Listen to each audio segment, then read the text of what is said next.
Gen Z को चाहिँ सहरी विद्रोह भएको यत्रो समय लाग्यो कि अलिकति युवा वर्गले चाहिँ राजनीतिमा हस्तक्षेप गर्छ, अलिकति नयाँ खालको राजनीति सुरु हुन्छ नेपालमा भन्ने जुन खालको चाहना थियो पछिल्लो समय, त्यो चाहिँ करिब करिब अब एक खालको चाहिँ सेटलमेन्टमा पुगेको देख्न सकिन्छ। आज चाहिँ राष्ट्रिय स्वतन्त्र पार्टीका सभापति रवि लामिछाने र काठमाडौँका मेयर बालेन्द्र शाह, जसलाई चाहिँ युवा पुस्ताले अलि बढी रुचाइरहेको र अलि आइडियल मानिरहेको नेता मानिरहेको व्यक्ति जो बालेन्द्र शाह छन्, उनीहरू बीच भएको चाहिँ सहमतिले एउटा नयाँ खालको उत्साह चाहिँ युवा वर्गमा थपेको छ। विशेष गरेर आज बिहान चाहिँ बालेन्द्र शाहको एउटा स्टाटस आयो हैन, जसमा चाहिँ रवि लामिछाने र बालेन्द्र शाहले चाहिँ केही कागजमा चाहिँ सहमति गरिरहेको, सिग्नेचर गरिरहेको देखिरहेको थियो। र लगत्तै बालेन्द्र शाहको निकट भनिएका फेसबुक अथवा अरू सोसल ह्यान्डलहरू र पेजहरू, जसलाई चाहिँ धेरै मान्छेहरूले चाहिँ यो बालेन्द्र शाहको मिडिया म्यानेजमेन्ट गर्ने टोली हो भनेर चिनेका जति ह्यान्डलमा चाहिँ सर र यो बालेन्द्र शाह र राष्ट्रिय स्वतन्त्र पार्टी बीच भएको सहमतिका फोटो, बुँदा, भिडियोहरू आउन थालिसकेपछि चाहिँ धेरै चाहिँ उत्साहित बनेका छन्। विदेशमा बस्ने नेपालीहरू त बिहानदेखि भनौँ न भुइँमा खुट्टा छैन भन्छ नि हामी नेपालीले, त्यसो गरेर एउटा खुसीको लहर चाहिँ छाएको छ। र उनीहरूले गरेको 7 बुँदे सहमतिमा के छ भन्दाखेरिमा जेनजी आन्दोलनको चाहिँ अपनत्व लिने भनेको छ।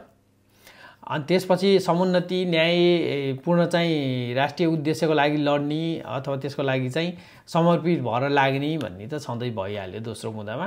तेस्रोमा चाहिँ यी दुईटा बीच भएको सहमतिले चाहिँ के गर्ने भन्दा पार्टीको नाम र चुनाव चिन्ह उही राष्ट्रिय स्वतन्त्र पार्टी र घन्टी नै राख्ने।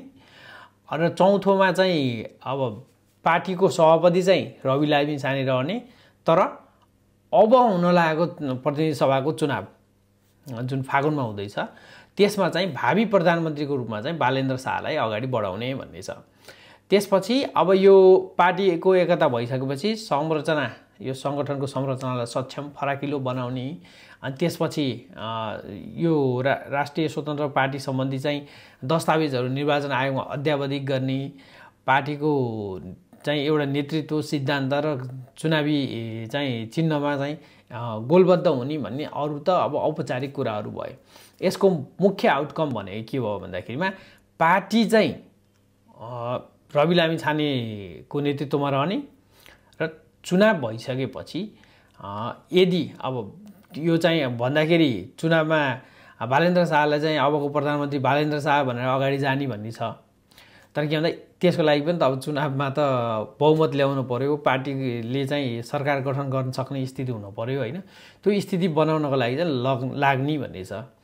र यसले चाहिँ राजनीति अन्त कता गयो अथवा के हुन्छ भोलि भन्ने कुरालाई त्यहीँ छोड्ने हो भने दुईटा अलिकति फरक खालको राजनीति गरौँ भन्नेहरू बीच चाहिँ यो भएको सहमतिले निश्चय पनि युवाहरू र धेरैजसो विदेशमा बस्ने नेपालीहरूलाई चाहिँ तरङ्गित बनाएको छ। यसले चाहिँ अब केही हुन्छ कि भनेर उत्साह पनि जगाएको छ। हेर्दै जाउँ अब यसले कस्तो नतिजा ल्याउँछ भन्ने चाहिँ चुनावको बाकसमा कति भोट खस्छ भन्नेले निर्धारण गर्छ। निश्चय पनि आजको दिन चाहिँ उत्साहित हुनुपर्ने दिन हो।